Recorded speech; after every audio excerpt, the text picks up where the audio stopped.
Brian Castaño. Judge at ringside, Nelson Vasquez sees the action. 117 to 111 for Jermell Charlo. And judge at ringside, Tim Cheatham scores the bout. 114 to 114, even a draw. The decision is a split decision draw.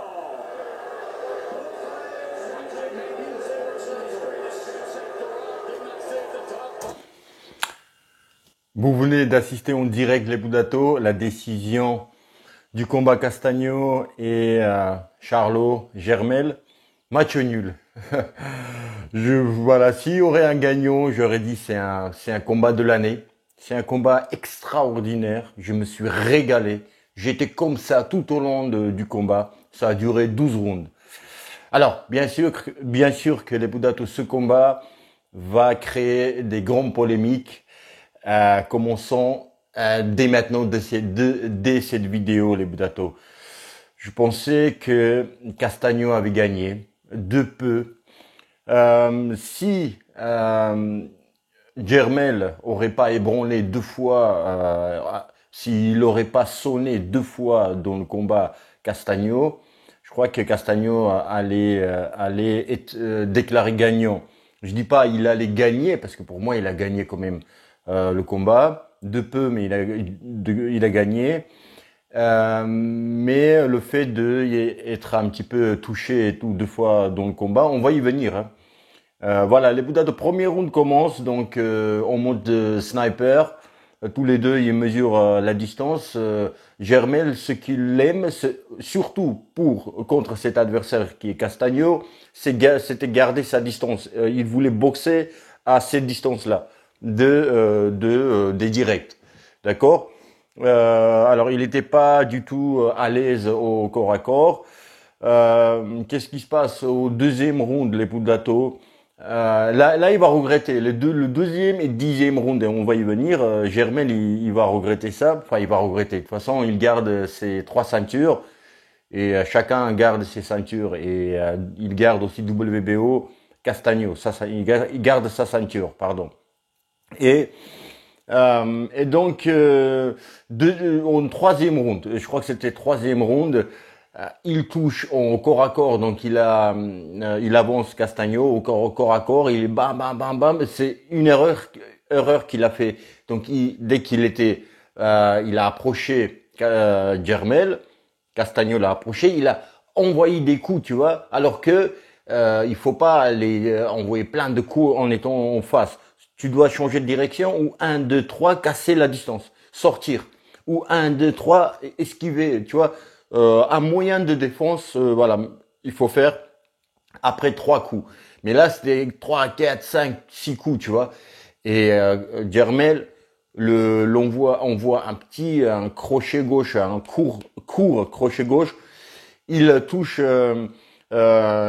Castaño est ébranlé, il est touché, il est sonné.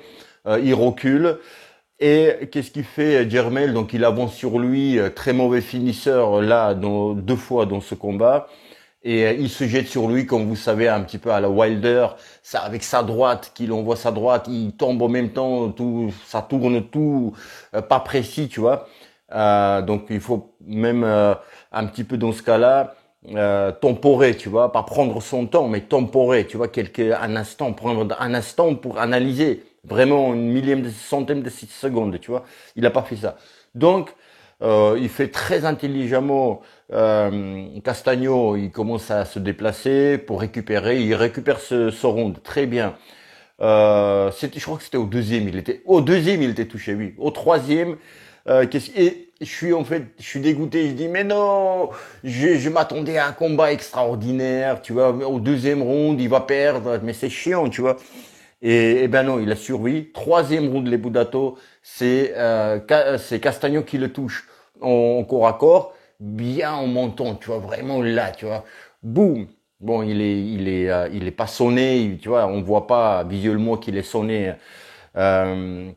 Charlo, les Boudato, Jermell, il avait du mal à placer sa droite. Il a presque pas touché clairement, tu vois, assez nettement sa droite, direct du droit.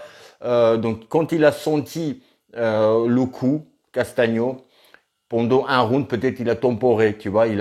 C'est ça les boxeurs qui avancent sur toi. Il faut placer un ou deux coups, tu vois, vraiment faire mal ou même les sonner un petit peu pour les faire stopper. S'ils prennent confiance, ces boxeurs-là, tu vois, en avançant sur toi, ils prennent confiance que les coups que tu envoies, ça fait pas mal ou ça les touche pas, etc. Enfin, ça les fait pas mal. Tu vois, c'est dangereux. Il faut les stopper en faisant mal. Donc, voilà, il a senti ce coup de Charlo, de Jermel, il a temporé.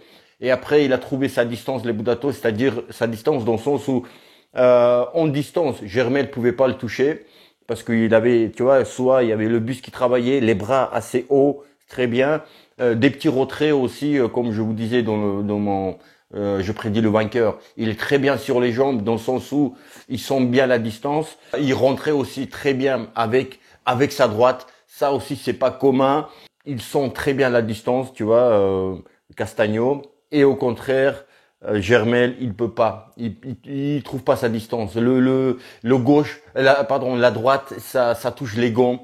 Et parfois aussi, il envoie pour envoyer sa droite, tu vois. Il voyait que ça va toucher les gants, mais j'envoie. Et parfois, c'était pas précis pas précis dans le sens où Castagno, il bougeait tout le temps. Soit sa tête, soit sur les jambes, le retrait, les bras bien haut, toujours haut. Et là aussi, je vous parlais de l'intelligence de ce boxeur qui est Castagno.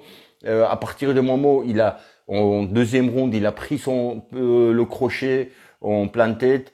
Et à partir de ça, quand il attaquait son adversaire, 1, 2, 3, il esquivait sur son crochet gauche. Sur le crochet gauche de Jermel, il anticipait en sortant toujours sa tête à droite.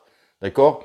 Et ça, c'est très bien et tu vois, c'est très bien de sa part. On va parler aussi du coin, comment gérer le coin des Castagno, les Budato. Ça aussi, ça a son importance dans la performance de Castagno de ce soir.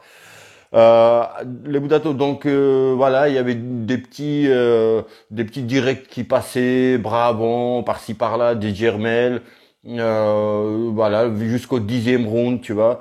Il y avait pas mal de rounds que Castagno a gagné. Surtout, il finissait très bien les rounds. Il commençait pas tout de suite, enfin, il rentrait pas tout de suite dans le round, dans le combat, à chaque début de round, mais deuxième moitié, il prenait des rounds, tu vois, souvent. 10e round arrivé, le Budato, il est aussi touché, il est sonné. Castagno, donc il est sonné, il recule. Et là aussi, Germain peut pas il est moins sonné qu'au deuxième round, mais là aussi l'intelligence je dis Germain n'a pas pu le finir, mais c'est l'intelligence aussi de se déplacer. Il était très bon jambe aussi. Il a bien tourné. Et voilà, les Budato, 11e, 12e round, Castagno très intelligent, très très intelligent. Il prenait pas des risques là où il fallait pas, parce que c'est très difficile aussi les Budato en tant que petit de taille et qui t'as pas la frappe de Tyson. Et avancer sur son adversaire qui est grand et qui est Wilder de sa caté. Enfin, voilà, façon de parler, qui frappe très fort. Donc, il y a le feu. Tu vois, tu peux pas rentrer dans le feu, tu vois, donc il faut être très intelligent. Comment faire pour pouvoir rentrer dans cette distance qui est la tienne, de Castagno qui est corps à corps, mi-distance, alors que Jermel, sa distance, c'est garder, enfin, tu vois, pour les directs. Arrivé 12, donc il arrivait très bien à faire ça, Castagno, justement, avec son bras droit, quand il compensait ses attaques avec son bras droit. Là aussi, comment faire pour ne pas se jeter, pour ne pas prendre à contre, ou un uppercut. Uppercut les Budato, j'ai pas vu un seul uppercut de Jermel Charlo. Un seul uppercut, alors que là, il fallait, les uppercuts, fallait sortir. Uppercut du droit, crochet, oui, il y en a, pardon, du gauche, oui. Uppercut du gauche, il y en avait 1, 2, 3. Et il partait, il sortait. Mais du droit, il y en avait pas, les Budato. Donc, je crois, enfin, pour moi, c'est combat de l'année, les Budato. Je vous ai dit aussi dans ma miniature je prédis le vainqueur pour ce combat que j'ai fait. bah, c'était marqué combat pour l'histoire. Et c'est vraiment un régal. Au niveau tactique aussi, les Budato, c'est plus dans le tactique. Les deux, il y a toujours les deux boxeurs, deux adversaires, ils ont leur tactique à eux. Et il y en a une tactique qui gagne. Et dans ce cas-là, c'est tactique de Castagno qui a gagné. Germel devait le tenir sur le distance et travailler sur le direct. Donc il a pas réussi. Alors que Castagno a réussi bien souvent, entrer dans sa distance préférée. Et ce qu'il faisait aussi bien parfois, et il devait faire ça bien souvent, Germel, c'est de 1, 2, 3 et je sors, tu vois, sur les jambes. Et il faisait pas ça, quand il faisait ça, c'était très bien, mais il fallait travailler sur tout ça, tu vois. 1, 2, 3, boum, je sors, boum, boum, je re-attaque. Le temps que mon adversaire, il se retourne, tu vois, bam, bam, je l'attaque sur le côté. Alors que c'est plutôt Castagno qui faisait ça. Alors, les Budato, 12e round à arriver ça a coupé, je sais pas pourquoi. Alors, je disais, à la fin du 11e round, dans le coin de Germel, tout le monde est inquiet et son coach lui dit, et je vais aussi parler du coin de Castagno, très intéressant, les points à soulever. On lui dit, tu dois gagner par KO. Ça y est, tu perds. Enfin, je sais pas s'il a dit tu perds, mais on entendait mal, il y a du bruit quand même, il y a du public et tout ça.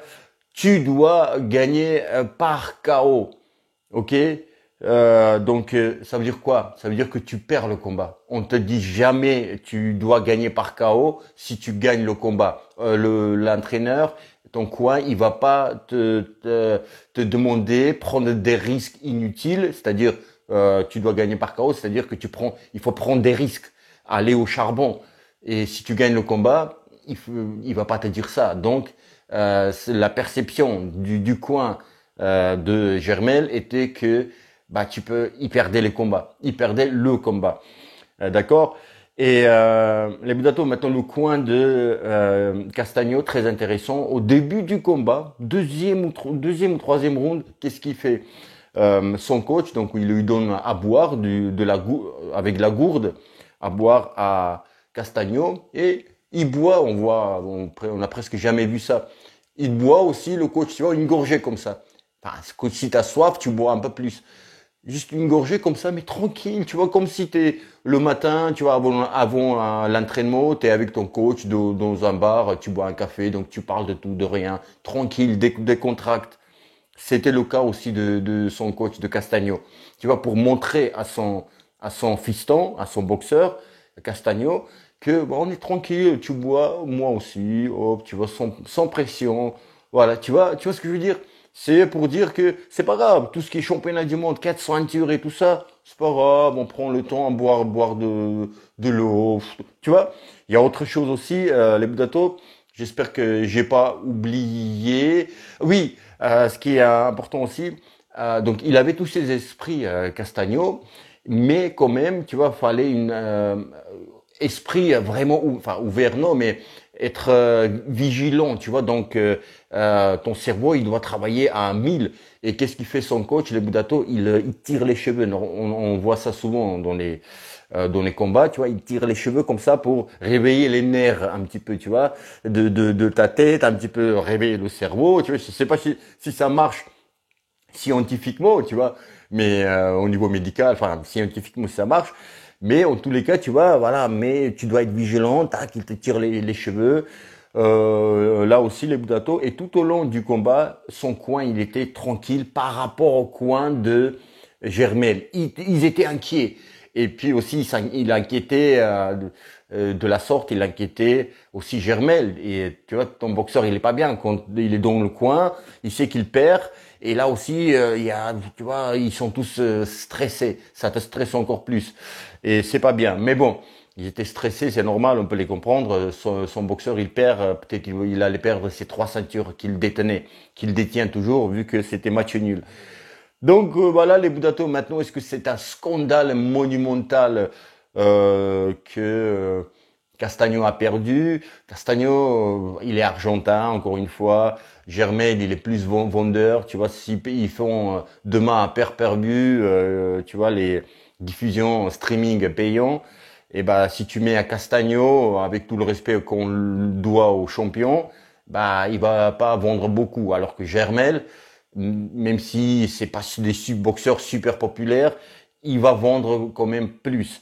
Donc si on peut l'avantager quelque part, quand on peut, ah ben on va le faire. Et ben ils ont fait.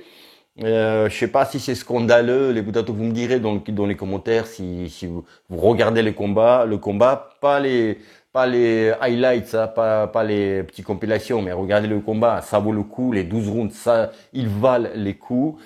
Sous carte, c'était pas connu la sous carte, mais les deux combats qu'ils ont diffusés, je me suis régalé aussi. Je pensais pas, tu vois, quand j'ai vu sur le papier, non, je vais pas regarder, mais après tu regardes, tu vois, et je me suis régalé, j'ai revu en entier les deux combats. Les commentateurs, avec notamment Sissoko, très bien, je me suis régalé. Voilà, j'ai passé, voilà, super combat, magnifique, peut-être combat de l'année les Boudato. Voilà. Ils vont pas faire combat. Non, c'est pas combat de l'année parce que s'il y avait un gagnant, oui. Mais match nul, c'est pas vendeur. Combat de l'année, match nul, c'est pas trop. Mais sinon, ça, tu vois, ça peut. Les poteaux de Dato, dites-moi ce que vous avez pensé de ce combat. Il vous a étonné ou pas, Castagno? Hein? Moi, j'étais pour Castagno. Enfin, après les deux boxeurs, tu vois, voilà, je suis pas hypé de ouf sur ces deux boxeurs, tu vois. Mais j'étais pour Castagno parce que, en fait, j'étais pour le pauvre. Tu vois ce que je veux dire? Quand, je sais pas, dans le football, hein, il y a une cinquième division qui va jouer PSG, t'es forcément pour un Évian, Tenon, Gaillard, tu sais, les clubs comme ça, là, t'es plus pour eux que pour PSG parce que c'est le pauvre.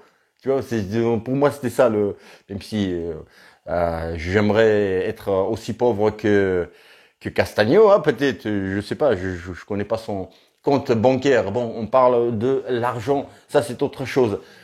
Les Boudato, passez un super dimanche, ok? Bah, si tu vas passer un super dimanche. Les Boudato, j'ai une cagnotte justement pour les dimanches matins faire le live. Si j'avais la cagnotte déjà, si j'avais réussi de récolter l'argent, il reste pas beaucoup, tu vois. Bah, j'aurais fait ce matin le live. On aurait pu discuter, mais faute de matériel, je fais pas de live. Donc les Boudato, le lien est dans la description de PayPal si vous voulez bien. Participer, faire un don pour que je m'achète webcam, micro et petit éclairage. Et je vais faire tous les dimanches matin le live. Et on peut discuter des combats, etc. Les Boudato, je vous dis à bientôt. À très très bientôt. Et puis